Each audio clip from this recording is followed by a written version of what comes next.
You wrote, Damodorian, he suggests using option pricing models to value stocks and companies.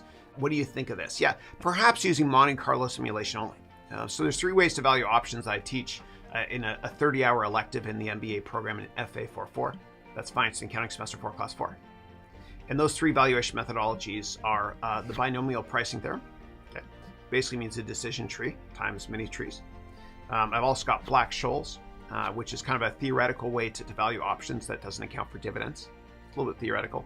And Myron-Scholes, he's a professor at Stanford MBA school, and I've exchanged emails with him not too long ago here, yeah. And then the other one is Monte Carlo pricing. So I think if you use Monte Carlo pricing, then it makes sense. And what Monte Carlo pricing means is, if you think about normal distribution and statistics, what you basically do is you look at between 5 and 10,000 random numbers. Okay, you use the RAND, R-A-N-D function in Excel, and you try to predict where the option is, what the price of the option is going to be if it moves up and down, and many other factors. There's a lot of other inputs as well that go into that pricing model. And then what happens is you kind of take the average of all those independent events, and that's how you price an option. And so I guess if you did the same thing with valuing stocks, you could do the same thing.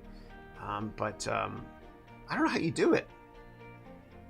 I guess you just look at a bunch of scattered data, and using Monte Carlo theory, you kind of understand that within one standard deviation, your stock price will be plus or minus one standard deviation. I don't even know how they do it. Yeah, and they call it Monte Carlo because the casinos in Monte Carlo.